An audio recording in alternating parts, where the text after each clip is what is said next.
औज़ुबिल्लाहिमिनश्शैतानिर्रजीम बिस्मिल्लाहिर्रहमानिर्रहीम। अस्सलाम वालेकुम स्टूडेंट्स। पिछले वीडियो में हमने रिस्पायरेशन का इंट्रोडक्शन देखा था कि इस चैप्टर के अंदर हम क्या क्या पढ़ेंगे। तो वो एक डिटेल वीडियो इसके इंट्रोडक्शन के ऊपर थी, तमाम टॉपिक्स हमने डिस्कस किए थे। आज का जो हमारा वीडियो है उसके अंदर हम वही टॉपिक्स डिटेल में डिस्कस करेंगे कि रिस्पायरेशन क्या है, इसके टाइप्स, इसके characteristics, respiratory system, respiratory surface, ये इस वीडियो में हम डिस्कस करेंगे। तो रिस्पायरेशन सबसे पहले वो तमाम प्रोसेस जिसके ज़रिए एनर्जी बनती है और वो एनर्जी जो है वो हमारे यहाँ लाइफ एक्टिविटीज़ में इस्तेमाल होती है। तो वो प्रोसेस जिसमें तमाम किस्म की एनर्जी बनती है उसको रिस्पायरेशन कहते हैं। Respiration is the process of formation of all types of energy which can be use to perform different life activities. ये हो गया रिस्पायरेशन। इसके टाइप्स हमने डिस्कस किए थे, अभी टाइप्स पढ़ लेते हैं। इसके दो टाइप्स है, एक के इंटरनल रिस्पायरेशन, एक के एक्सटर्नल रिस्पायरेशन। इंटरनल रिस्पायरेशन को सेलुलर रिस्पायरेशन भी कहते हैं और एक्सटर्नल रिस्पायरेशन को ब्रीथिंग या इनहेलेशन भी कहते हैं। सेलुलर रिस्पायरेशन जो है वो सेल के बेस के ऊपर होता है, सेल के अंदर होता है, इस वजह से इसको सेलुलर रिस्पायरेशन कहते हैं। और इनसाइड द सेल है तो इस वजह से इंटरनल रिस्पायरेशन भी कहते हैं। The process of formation of all types of energy inside the cell is called cellular respiration. ATP, NADH, FADH जो सेल के अंदर जो मेटाबॉलिक रिएक्शन होते हैं उनके अंदर जो एनर्जी बनती है उस एनर्जी के बनने के प्रोसेस को सेलुलर रिस्पायरेशन कहते हैं।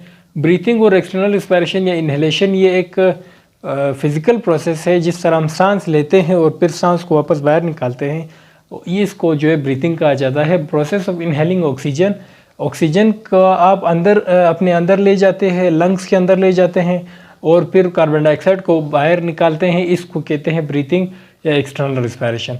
कैरेक्टरिस्टिक्स क्या होनी चाहिए रिस्पायरेटरी सरफेस की, वो हम पढ़ते हैं। 5 कैरेक्टरिस्टिक्स है। Respiratory surface should B large and moist.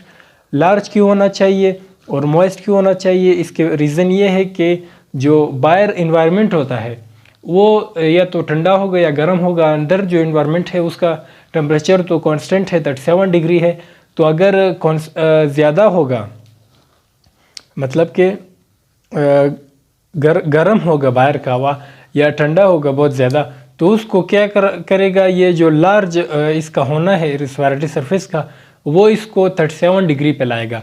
जैसे ही एयर जो है वो हमारे नोस्ट्रिल्स के ज़रिए अंदर जाएगी, अगर ठंडी हवा है तो उसको जो है वो गर्म किया जाएगा 37 डिग्री तक, ताकि वो बॉडी के साथ ही बॉडी के टेम्परेचर के साथ ही रेगुलेट रहे। मॉइस्ट क्यों होना चाहिए, ज़्यादातर जो है वो खुश्क हवाएँ होती है, जो मौसम चल रहे होते हैं कुछ, वो खुश्क हवाएँ जो है वो डिज़ीज़ काज कर सकते हैं। इस वजह से इसको मॉइस्ट होना चाहिए ताकि वो हवा को भी फिर मॉइस्ट कर दे, ताकि वो डिज़ीज़ कॉज ना कर सके। Respiratory surface should be rich of mucus. Mucus क्यों प्रोड्यूस होना चाहिए रिस्पायरेटरी सरफेस में। म्यूकस जो है वो एक ग्लोबुलर प्रोटीन है, गोबलेट सेल से बना हुआ होता है। ये क्या करता है, ये एक स्टिकी मटेरियल है, जेली लाइक मटेरियल होता है। ये रिस्पायरेटरी सरफेस के अंदर होता है। जो एयर जो है अंदर आ रही होती है उसके अंदर डस्ट पार्टिकल्स होते हैं, ये उसको ट्रैप कर लेता है, पकड़ लेता है। फिर ये जो म्यूकस है वो उसको हम बाहर फेंक देते हैं। ये हमारे नाक के अंदर और इसी तरह रिस्पायरेटरी ट्रैक के अंदर ये मौजूद होता है। Respiratory surface should be rich in blood capillaries. इसका जो है डायरेक्ट कनेक्शन है पहले वाले के साथ। जो ब्लड कैपिलरीज जितनी ज़्यादा होंगी उतना ही वो एयर को जो है वो गर्माइश प्रोवाइड करेगा। ब्लड तो गर्म होता है, तकरीबन ये 37 डिग्री के जो हमारा ब्लड है वो इनसाइड द बॉडी होता है, तो इस वजह से वही हीट जो है वो ट्रांसफ़र करता है एयर को। फिर wall of respiratory surface should be thin, that is 1 millimetre, so gases can be diffuse easily. जो वॉल होता है रिस्पायरेटरी सरफेस का उसको पतला होना चाहिए, 1 मिलीमीटर तक होना चाहिए, गैसेस जो है वो डिफ्यूज़ हो सके आसानी के साथ। फिर है wall of respiratory surface should B permeable. जो रिस्पायरेटरी सरफेस है वो परमिएबल होना चाहिए ताकि गैशियस एक्सचेंज वही ईज़िली हो सके, डिफ्यूजन ईज़िली हो सके, कार्बन डाइऑक्साइड जो है वो एल्वुलाई में जल्दी आ सके और फिर बाहर निकल सके, ऑक्सीजन जो है ब्लड में जल्दी जा सके। इस वजह से परमिएबल होना चाहिए। रिस्पायरेटरी सिस्टम क्या होता है, the surface through which we respire is called respiratory system. वो सरफेस जिसके ज़रिए हम सांस लेते हैं ये रिस्पिरेटरी सिस्टम कहलाता है। ये गिल्स जो है फिशेस के अंदर होती है, तो उनका रिस्पिरेटरी सिस्टम गिल्स है, हमारे अंदर लंग्स है, तो हमारा रिस्पिरेटरी सिस्टम लंग्स है। एम्फीबियंस के अंदर स्किन भी है और लंग्स भी है, दोनों काम देते हैं रिस्पिरेशन के लिए। यहाँ पर एक दूसरा डिफिनेशन है इसके लिए, the system in which oxygen is carried towards lungs and from lungs oxygen is carried by blood, this system is called respiratory system। वो सिस्टम जिसमें ऑक्सीजन जो है वो लंग्स की तरफ जाए और फिर लंग्स से ऑक्सीजन ब्लड में जाए, फिर ब्लड से सेल में जाए। यहाँ पर मैंने दिया हुआ है एयर जो है वो लंग्स में जाता है, ऑक्सीजन होता है इसके अंदर, लंग्स से ऑक्सीजन ब्लड में जाता है, ब्लड से जो है वो सेल के अंदर, सेल से फिर वहाँ पर मेटाबॉलिक रिएक्शन हो के कार्बन डाइऑक्साइड रिलीज होता है जो जिसको फिर ब्लड में वापस भेज दिया जाता है, ब्लड से फिर लंग्स में, लंग्स से फिर एयर में। फिर है human respiratory surface. Respiratory surface के दो हिस्से होते हैं, एक रिस्पिरेटरी ट्रैक जहाँ से हवा ने गुजरना होता है, एक है रिस्पिरेटरी ऑर्गन जो कि लंग्स है हमारे अंदर। रिस्पिरेटरी ट्रैक जो है वो यहाँ से स्टार्ट होता है, हमारे जो नोस्ट्रिल्स है, जो हमारी नाक है यहाँ से स्टार्ट होती है ये रिस्पिरेटरी ट्रैक। तो नाक के अंदर सबसे पहला जो इसका पार्ट है वो है नाक, नोज़। नोज़ आपको सामने दिखाई दे रहा होगा इस डायग्राम में, ये नोज़ है। अगर समझ नहीं आ रहा अपना नोज़ देख ले। उसके बाद है नोस्ट्रिल्स, ये जो दिखाई आपको दे रहा है, ये जो दो नोस्ट्रिल्स है, दो सुराखे जो है नाक के अंदर, इनको नोस्ट्रिल्स कहते हैं और ये एक्सटर्नल नोस्ट्रिल्स है। इसी तरह इंटरनल नोस्ट्रिल्स होते हैं, नाक के अंदर होते हैं, जो कि ऊपर जाके मतलब कि रूप ऑफ नेज़ल कैविटी में होते हैं, नेज़ल कैविटी के छत के अंदर जो रूप है उसमें होते हैं। और उसके साथ साथ आगे जो है वो है पैरिंग्स। पैरिंग्स का आपको सामने जो एक डायग्राम नज़र आ रही है, एक डायग्राम ये मैंने खुद बनाई है, ये भी आप देख ले। ये जो दो सुराख है ये एक्सटर्नल नोस्ट्रिल्स है, यहाँ पर फिर दो सुराख है, ये इंटरनल नोस्ट्रिल्स है, ये पैरिंग्स है, ये लैरिंग्स है, लैरिंग्स के नीचे ट्रेकिया है, ट्रेकिया बाइफर्केट हो के ब्रोंकस, ब्रोंकस से फिर मज़ीद 3 ब्रोंक्यूल्स निकल रहे हैं। इन ब्रोंक्यूल से फिर मज़ीद जो ट्यूब निकलती है इनको एल्वुलर डक्ट कहते हैं। एल्वुलर डक्ट से जो ये स्पेरिकल स्ट्रक्चर बने हुए हैं ये एल्वुलाई है या एयर सैक भी इनको कहा जाता है। सामने जो आप डायग्राम देख रहे हैं, दूसरी जो साइंटिफिक ये कंप्यूटर डायग्राम है, उसके अंदर नेज़ल कैविटी आपको दिखाई दे रही है, फिर टंग है, टंग तो ये नीचे है, इसके साथ फेरिंग्स है, फेरिंग्स ये जो नेज़ोफेरिंग्स, ओरोफेरिंग्स, हाइपोफेरिंग्स, ये सारा मैंने एक्सप्लेन करना है। फिर लैरिंग्स है, लैरिंग्स के उस साइड पर मतलब कि लैरिंग्स के पीछे जो है वो एसोफिगस है और लैरिंग्स के नीचे जो है वो क्या है, ट्रेकिया है। अब जो हमारा ये वाला जो रिस्पिरेटरी ट्रैक है प्रॉपर, इसके डेफिनेशंस ये हम पढ़ते हैं हमारे दूसरे साइड के ऊपर जो मौजूद है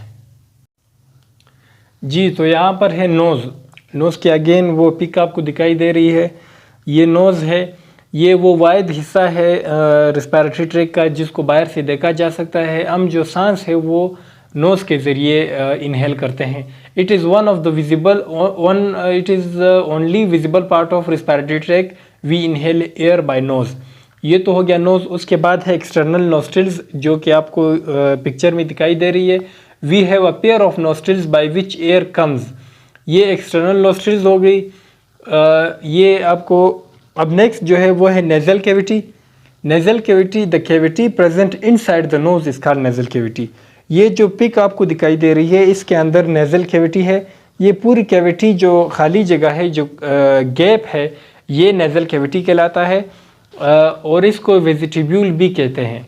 फिर इंटरनल नोस्ट्रिल जो है वो नेज़ल कैविटी के रूप पे जो मौजूद होते हैं वो है। Humans have a pair of internal nostrils which are present on the roof of nasal cavity. Nasal cavity के मतलब रूप पे होते हैं और जो ओरल कैविटी है उसके रूट के ऊपर मौजूद होते हैं, on the roof of nasal cavity and the root of oral cavity. फिर पेरिंग्स है, पेरिंग्स के यहाँ पर आपको दिखाई दे रहा है नेज़ोफेरिंग्स, ओरोफेरिंग्स, हाइपोफेरिंग्स, ह्यूमन्स, ये the gap inside the oral cavity. ये जो है इसी तरह जिस तरह nasal cavity gap inside the nose था, इसी तरह ये gap inside the oral cavity है, ये वो एरिया है जिससे फूड और एयर दोनों पास होते हैं। The area through which food passes, the structure through which food and air both are passed, there are 3 parts of pharynx. 3 हिस्से होते हैं इसके। ये है नेजोफेरिंग्स एक हिस्सा है, और दूसरा ओरोफेरिंग्स है, तीसरा लैरिंजोफेरिंग्स है।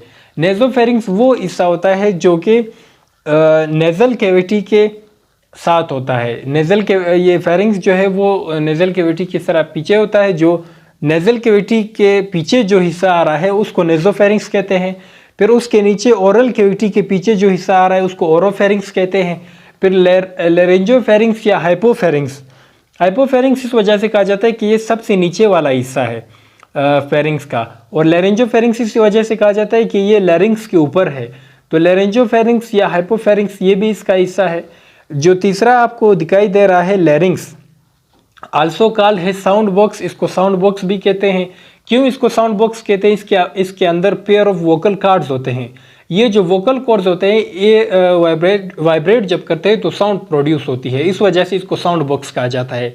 Vocal cords become enlarge by hormone called has testosterone, that's why males have a low pitch voice. Vocal cords जो होते हैं वो इनलार्ज हो जाते हैं हार्मोन की वजह से। किस हार्मोन की वजह से? टेस्टोस्टेरोन।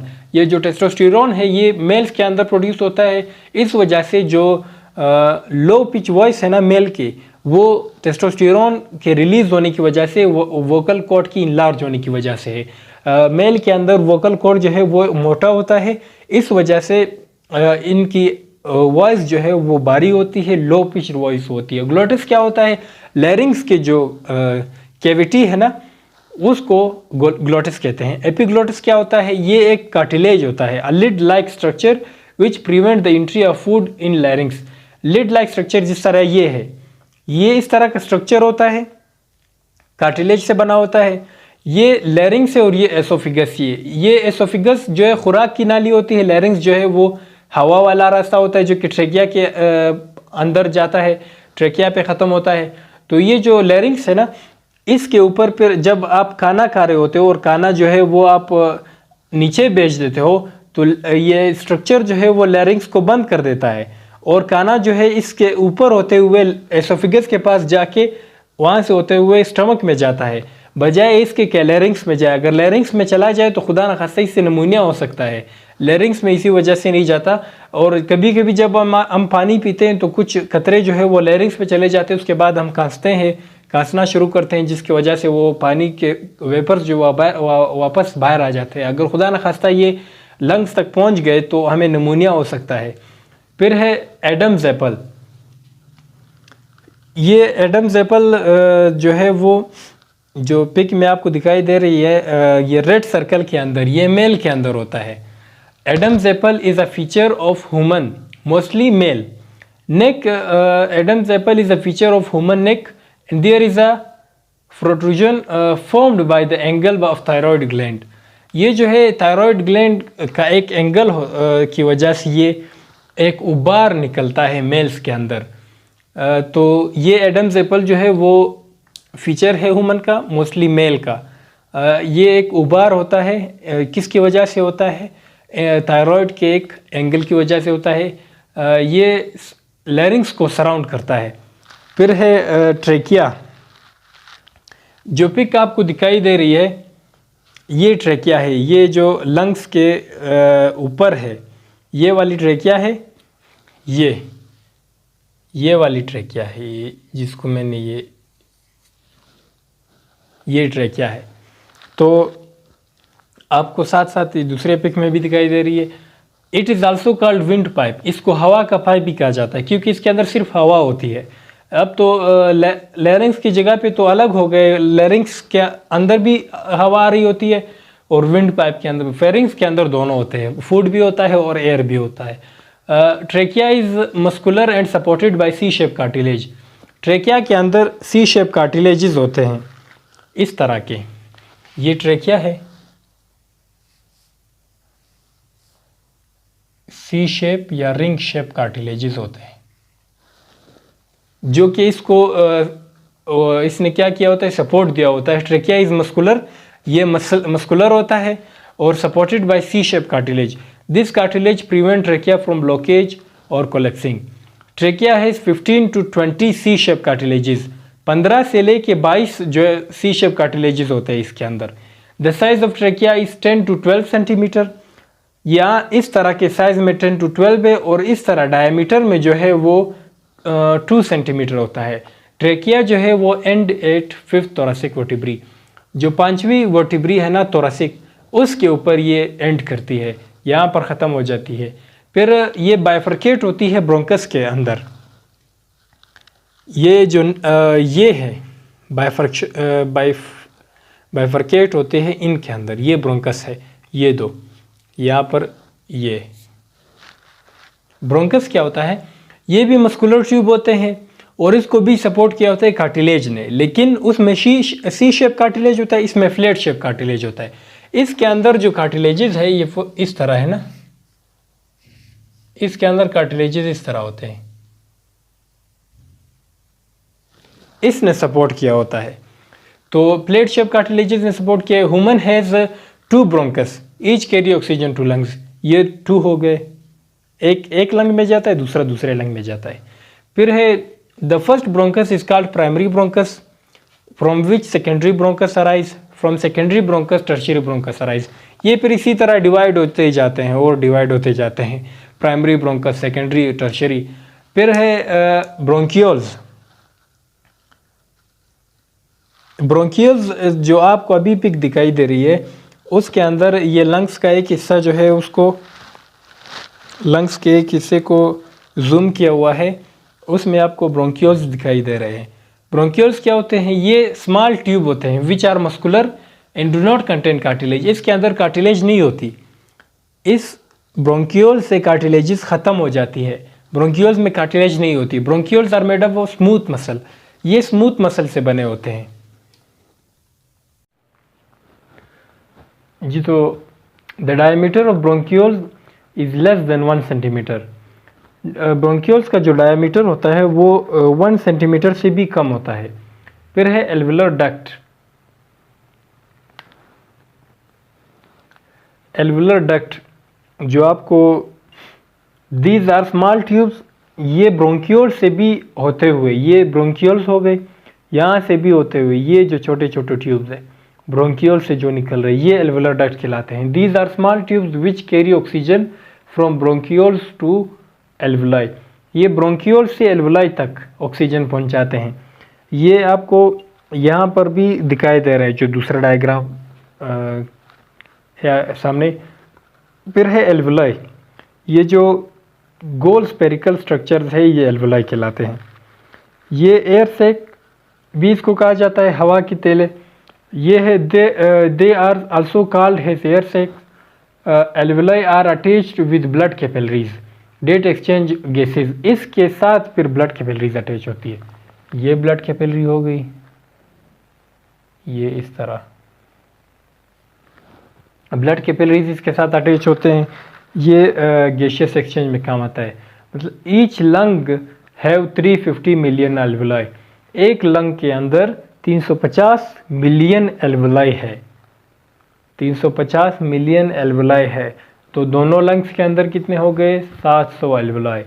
मतलब कि 7 करोड़ एल्वुलाई जो है वो दोनों लंग्स के अंदर है. तो ये आज का टॉपिक हो गया हमारा. इंशाल्लाह नेक्स्ट जो टॉपिक होगा वो रिस्पायरेटरी ऑर्गन जो कि लंग्स है उसके ऊपर होगा और एक छोटा सा टॉपिक होगा. तो मुझे दीजिए फ़िलहाल इजाज़त. बहुत बहुत शुक्रिया. अल्लाह हाफ़िज़.